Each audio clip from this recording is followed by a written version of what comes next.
Good morning, and it's so good to be here and see all of you here. We are really pleased with the turnout, and we are even more pleased that we are releasing a very important guideline for women, for families, for the people that care or support women and families. We are releasing the second edition of a best practice guideline that aims to reduce the prevalence of perinatal depression, and if not the prevalence, at least how we deal with it, how do we support women that have perinatal depression, pre or postpartum. It is a very serious health condition that most women keep it quiet. Women in this room keep it quiet. A condition that as women we are used to be told, pull up your socks and just keep going. That happens to everybody, right? But as nurses, we know that that's not the case. And there are two and more, I learn now, people in this room that had experiences with perinatal depression, and they will be speaking today, and I will thank them each in time. I want to put this, though, in the context also of the BPG program in general, a program that a minister back then, Minister Whitmer, when she got my proposal, believed that can be done. A program that the government funded since then, 1997. A program that has helped not thousands, but hundreds of thousands of people, both in Ontario, in Canada, and abroad. A program that is implemented, and I'm recognizing here Heather McConnell, the Associate Director for Implementation and Knowledge Transfer, that has been implemented in 700 organizations formally through formal agreements with RNAO.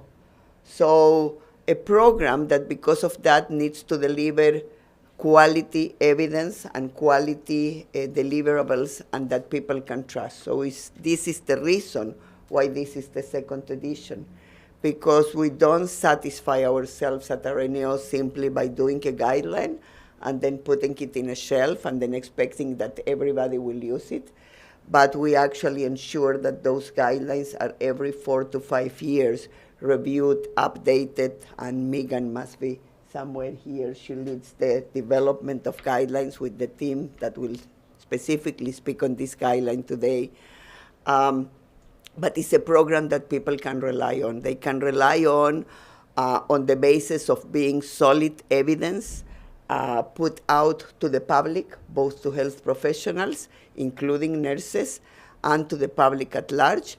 And it is a program that has a solid implementation program attached that helps people actually not only to have the book in the library or in the shelves, but actually to put it to use for the people primarily of this province, but now it has really reached the world at large. It's in 15 countries in 5 continents. And I just, as the founder of the program, feel extremely proud and also thankful to the government, past, present, and future, for supporting the program, because it has delivered in spades for the people of this province and others. With that, I am extremely delighted to introduce the staff that led the development of this guideline in particular here at RNAO. She is a research methodologist and an implementation scientist. And I am introducing Catherine Wallace to come and share a bit specifically about the guideline, and we will take it then from there. Thank you. Thank you, Doris, and good morning. Delighted to have so many of you here today. My name, as you hear it, is Catherine Wallace, and my background is in obstetrics. And today I'll tell you that I feel like a proud mom as we release this new guideline, Assessment and Interventions for Perinatal Depression. As the guideline lead, I'd like to share just a little bit about the guideline and highlight some of the recommendations that we felt were especially important. Doris has alluded to the importance of perinatal depression. It is a serious mental illness It is one of the most common mood disorders, and it's the most frequent underdiagnosed complication of pregnancy, which means we are letting women down when we don't determine their depression and we don't support them as far as care. All of our guidelines begin with a purpose and scope, as did this one. And the purpose and scope really lays out what is the goal of the guideline, who are the intended users of that guideline, and recipients of care. For this guideline, we wanted to enhance quality practice for practitioners, for nurses and members of the interprofessional team, as it related to perinatal depression care components. And those we described as 5 different components, beginning with screening. We felt screening was essential because it identified those at increased risk. Secondly, we wanted to assess those symptoms in order then to determine who has a true perinatal depression. We wanted to be aware of what were the interventions or treatments that could help to reduce symptoms and support someone to recovery, to evaluate and monitor their response to treatment, and also include prevention strategies for those with identified risk factors or early symptoms. The scope of our guideline is expanded from the 2005 edition. That one focused solely on postpartum depression, or depression occurring after a pregnancy. This one also includes depression occurring during pregnancy as well, and it reflects an expansion of the body of knowledge since 2005, since our first edition, and it was important to us then to include that component so that we could have then the best outcomes through evidence. The guideline uses 3 guiding frameworks that we felt were important. First was a person-centered approach that recognizes individuals and their holistic needs. Second, that it informs informed decision-making, that respects, regards, and promotes autonomous decision-making. And third, recognition for social determinants of health, or social determinants of mental health, more importantly. This recognizes the disproportionate increased risk of perinatal depression for those who live with inequities, components like poverty, or persons who live with intimate partner violence.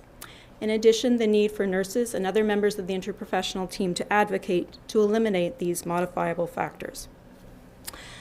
The research indicated to us what signs and symptoms are of perinatal depression, and our speakers today are going to let you know of their experiences.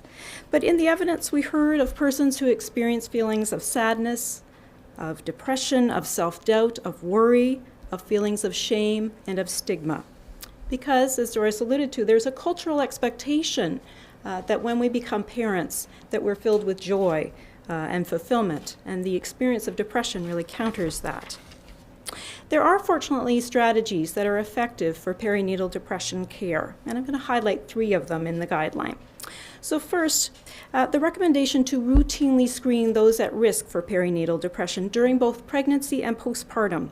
This strategy then increases then the opportunity to identify those at risk and provides a mechanism for early detection and early assessment and treatment where indicated.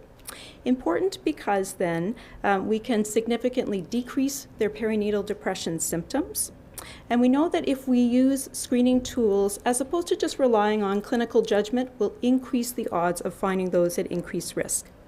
As part of screening also is identification of those at risk for self-harm or suicide. And this is very important because we know that suicide is the leading cause of maternal death during the perinatal year. We cannot let women die for this reason. We must intervene. Our second priority recommendation is to provide or facilitate access to professionally led psychological supports. So professionally led by nurses or members of the interprofessional team, and psychological supports are those talk therapies. These are seen as first-line therapies for persons with perinatal depression, and they're the preferred therapies for those who are experiencing those depressions. We know that these can be effectively provided by nurses, members of the interprofessional team in a number of different formats, including in person, via groups, individually, as well as online. Our last priority recommendation is in the area of organization and system policy recommendations. This is when we ask, what do we need from a healthcare organization or the broader healthcare sector in order to support best practices? This recommendation supports the implementation of comprehensive and coordinated mental health services. We need services that are accessible.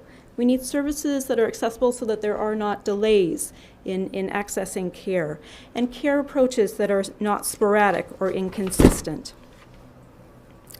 My hope is that you will read not only about these 3 recommendations, but the other 13 that make up this guideline.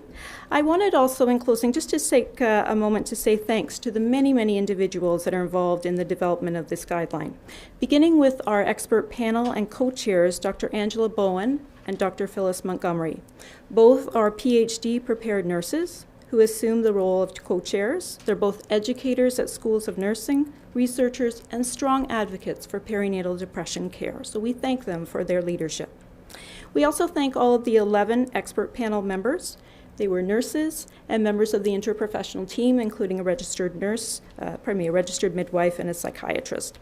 I also want to acknowledge that many of the members of our expert panel also participated in the guideline back in 2005, and we appreciate especially their dedication to RNAO and to the guideline. So a special thanks to Phyllis Montgomery, to Barb Bowles, to Marilyn Evans, Denise Hebert, Karen McQueen, and Sue Bookie-Bassett, who joins us today. Also thanks to our stakeholder reviewers who provided feedback on this guideline. They included those who have lived experience, and it was important to have that voice and perspective included in our guideline.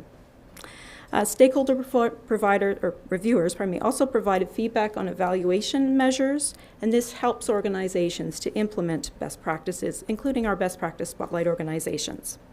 I also would like to thank my colleagues of the research and development team, some of whom are here today. So our senior manager, Megan Bamford, guideline development methodologist, Grishma Jacob, and project coordinators, Ifra Ali, who started this journey with me, and Glennis Gittins, who helped me to get to the finish line. I also would like to recognize a former colleague, Laura Legier. She was the senior nursing research associate, and Laura was also the lead author for a published manuscript for this guideline. In closing, as the guideline development lead, as both a registered nurse and previously a registered midwife, I've had the pleasure of taking care of many, many families during the course of pregnancy, labor, birth, and postpartum. And I've seen firsthand the disabling effects that perinatal depression can have on these individuals. And I know firsthand the importance of having the knowledge and skill, the competencies, in order to effectively provide care. I believe by implementing this new best practice guideline, we can change the trajectory of persons with perinatal depression. Thanks.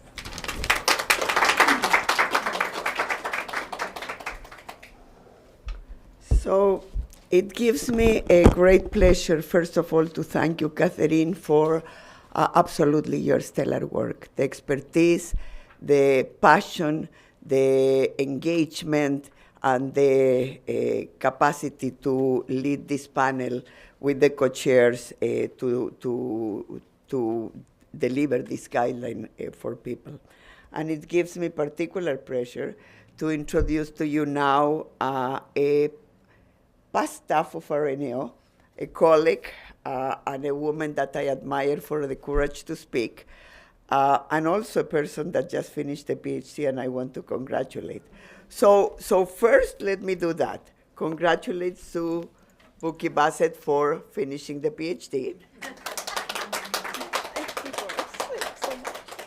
And this is the book that actually shares about this amazing program for the past 20 years.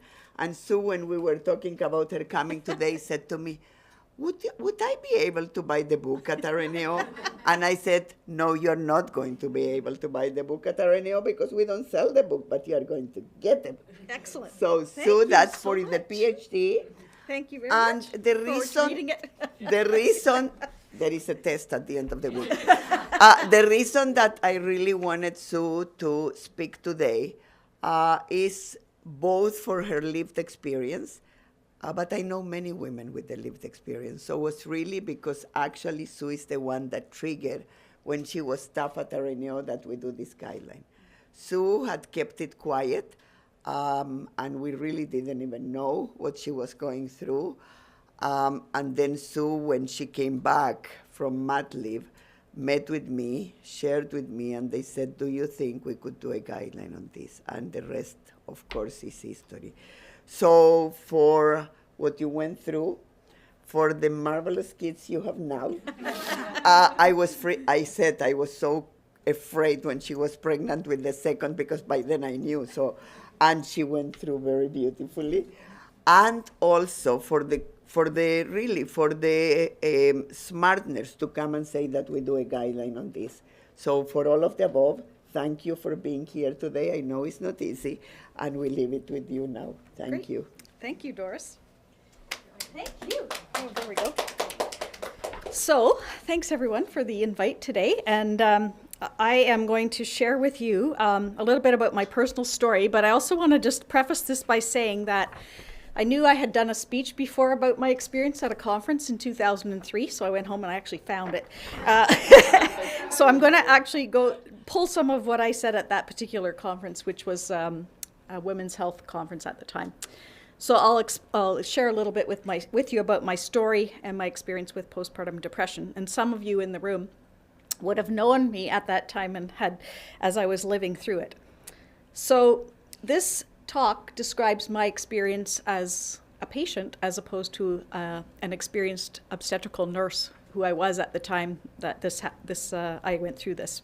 So in 1999, November, after a 41-week pregnancy, I gave birth to a beautiful baby daughter, and my husband and I were very happy to have such a lovely baby girl. Hilda Swirsky was there. The labor and delivery process was pretty good. I stayed in the hospital for 3 nights, and then I went home on a Monday afternoon. So far, I thought everything was going pretty well, and I thought everything was under control. We're going to go home. We're going to bring our baby home in the car seat, and life will be good. So the first night home was fine. Second night home, not so fine. Elizabeth I guess she was really hungry, and she was crying a lot, and poor mom wasn't able to settle her down. So just like many other moms, I felt really anxious about why couldn't I settle her down, even though I knew my nurse brain was telling me, it's okay, this is normal, but my patient self was saying, this is causing me a lot of stress. So eventually we ended up staying up the whole night. We went to the Oakville Hospital at the time. One of the nurses there promptly fed her some formula by cup feed. She had a great big burp and she fell asleep, and she was asleep for hours. So then that made me feel like I wasn't a very competent mom at the time, because I thought, why can't I care for my baby? I'm an obstetrical nurse. I know what to look for. So for me, that was really, quite stressful in terms of feeling like this is my baby and I can't even look after her. So by the 5th and 6th postpartum day, I started to feel really down, especially in the evenings. I felt sad and lonely during some of the days, and I remember saying to myself that this is not fun. This surprised me, and I remember going for a walk with my daughter on a sunny day in December with her in the carriage, and I was crying the whole time thinking, I should be happy. Why am I feeling this way? And then after about 3 to 4 weeks, I was still feeling this way, and so I received a call from a public health nurse at the time who phoned to see how I was doing. And I told her, I said, I don't think this is just the blues. I think this is something more. So she came right away that day. She was amazing. She was wonderful and very, very supportive. She came to see me a number of times. But one of the challenges when I was going through this was it was right before the Christmas season. And there were a lot of people who were starting to take their time off for the Christmas break. So I was trying to do things like sleep to take care of myself while my daughter was sleeping, but my mind was racing. I still felt anxious, and I remembered caring for patients who'd had postpartum psychosis, and I kept thinking that's going to happen to me, or I'm going to be one of those people that is on the verge of suicide, and that was terrifying to me. So I was not happy, and I had to keep reaching out for support. So all of this was happening at a later point in the day, and I was trying to be the nurse for myself and think about what I should do. Where could I go for help? I called the public health nurse and told her how I was feeling, and she said she would visit me again the next day. She told me to call my family doctor, which I did. And however, they were closed for the day, and I couldn't go there until the next day. So then I ended up calling a friend to come and stay with me, because I was just so, just constantly feeling really anxious, and I just didn't want to be alone. So the next day I went to the family doctor. Immediately they gave me an antidepressant, and I don't think I received any other information in terms of any other type of support that would be available for me in my community. So that was on the Friday. The weekend came and went, and the Monday I went back because I still wasn't feeling well, and I think I was just really scared about things. So after a few weeks, I started to feel better, public health nurse gave me some resources about what was available in the community, and I started to go to some of the new mom support groups, exercise class, etc. And by about 2-3 months postpartum, I was feeling a lot better. And during about 2 months, I guess, I ended up being seen by a social worker, and they actually did the screening, the Edinburgh scale, at that point in time. But by that time, I was already feeling better. So one of the things that my message at the time to people was that it was difficult for me, having been a nurse, knowing what I should be doing if I was a nurse for a patient. But here I was the patient, and it was December, and not a lot of resources were around or available at the time. So I wanted to make sure that, nurses are aware of, and other professionals are aware of the issue, but also how we can support people and where people need support so that they don't fall through the cracks. We didn't have a lot of family around at the time either. Both of our sets of parents didn't live nearby, and we didn't have any sisters or brothers either. So it was a bit of a tough experience, and it was a bit shocking to me because, as I said before, I was like a nurse. I should know what to do, right? So it was very distressing.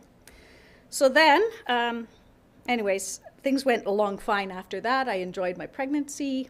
My daughter's fine. We had a great time together while I was on my mat leave, came back to work. Second pregnancy, next phase of the postpartum depression. So I was worried, obviously, that this might happen again. However, it didn't.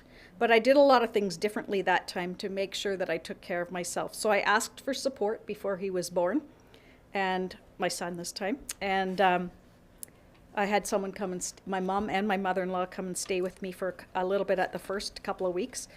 I kept my daughter in her daycare at the time to maintain her social routine and gave me more time with my son. I rested more when he rested, and I didn't even mind the night feedings at 2 a.m, which with Elizabeth that was very stressful, but with him it was actually quite pleasant. So, and the one thing that happened with the second pregnancy was, what I was disappointed about was I was in the hospital, and it did say on my chart that I'd had a history with my first child. However, not one nurse in the hospital spoke to me about this and whether I had support on the way home. Not one. So I wrote back after that experience to say this is not good. Anyways, I knew what I needed at that time, and I put the supports in place for myself, and luckily I didn't go through that same experience again. But I think it's really important that we do have the guidelines, such as the one that's being released now, that includes all the different components that Catherine has mentioned. The screening, it's so critical. The asking people about what supports they have, and to not make assumptions that because people are healthcare professionals, they're not going to experience these things, because it can affect anybody. And so I would just say that as nurses and other healthcare professionals, we need to continue to create awareness of this particular condition throughout the pregnancy, and to reassure new families that what they're experiencing may not be that unusual. And I think by continuing to talk about it, we'll continue to raise that awareness and improve the care of the patients and families that we can, who are across the sector. So thank you very much.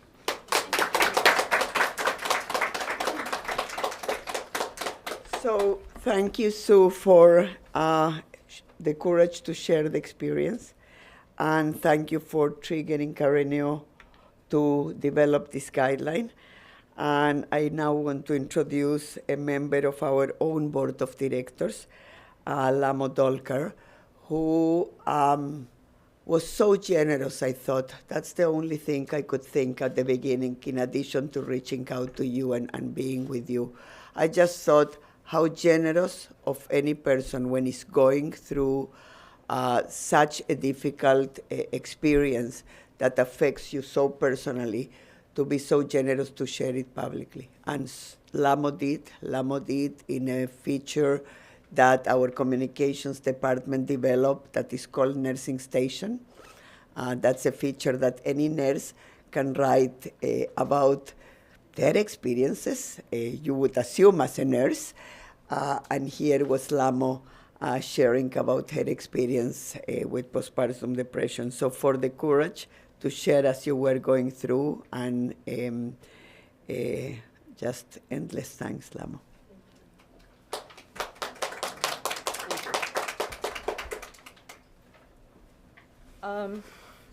So thank you, everyone, for having me here. Thank you, RNAO and Doris, for asking me. As you might have already guessed, I'm a nervous public speaker. But I'm going to speak. I don't have notes because, I'm not prepared for this audience. I would like to start by saying there's this Indian mythology tale where there were two gods who was tested by a teacher, said, just let us see who moves around the universe in the shortest time. And the elder brother started on his mission, while the second, the younger one, just revolved around his mother and said, she's my universe. This is the essence of motherhood, and this is also influenced by the cultural background that I've been raised in. And so being a mother is a big pressure, especially if you are a mother of 4, because you're a pro-mom, especially if you are a nurse, you have a background, health background, and especially if you are a strong woman that is being seen by people or perceived by people. So when I was going through my 4th pregnancy, retrospectively, I did have the postpartum blues in my first one, but then it evolved. It's just for a short period of time, it goes away, and then you're doing your chores, it's the first one. The 4th one hit me a little harder. It's also, it's because of the additional responsibilities that you have, also that affects you, the lack of support, and the way you are perceived by people, because you want to be strong for your sisters, you want to be strong for your mother, and you don't have the courage to speak to your family. And then I was actually speaking, the credit goes to Daniel Punch from the communications team. We were at an RNAO event. RNAO event, it was like a getaway for me, away from my other kids. And so I was there, and I was speaking to Daniel, and he said, so how are you? So I spoke about what I felt, and maybe I should write something. And this new nursing station blog that has started, so that other people can also talk about it. He said, yeah, sure, and I'll edit it for you. And that's how we started. So I wrote like a brief, and Daniel said, well, the pressure's there because I'm leaving in a short time. So I said, okay, let's get this article out. And imagine the kind of conversation that started going around. People were like, oh, so you had that? Because those same people would say, oh, you're a pro, you don't need help. You'll be fine. You'll just get over it. And those were things that were really pressurizing me as to how I can be a better mom. I never spoke about this to my family. I never spoke about this to my mother, that I was like feeling what I'm feeling right now. Sorry about that. But yeah. So, and then, that set the whole conversation rolling, where people could come up and talk. And I thought, this is great, because we have to understand, Canada is culturally diverse. We have to understand the women who come from what backgrounds, like what is their cultural upbringing, what is the pressure that they have to face, what are the social supports that are there to help these kind of women. And women are more are essential, because a loss of a mother is a loss of a family, a loss of a generation. So that was key to me, and then I had to talk. Just 2 days ago, before I was coming here, I had a friend call me. She said, can I talk to you? So I said, okay. I'm driving to Brampton. I'll come back and I'll talk to you. So I knew there was something. So she said, she's a new mom. Her son is like 3 months.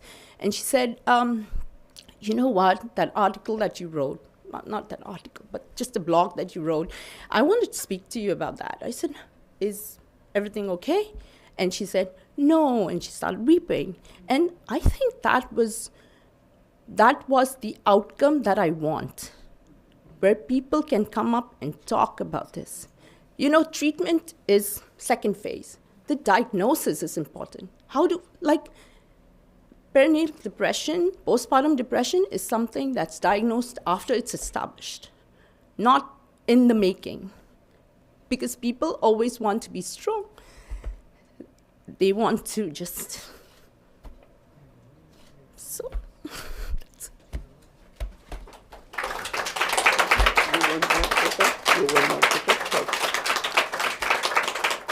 I'm sorry.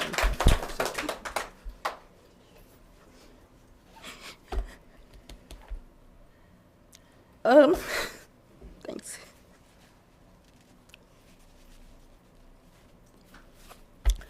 Sorry, my son's 10 months old. Thanks. He's great. My kids are great. My husband's great. But not everyone has great social support. We need to reach out to them. Thank you.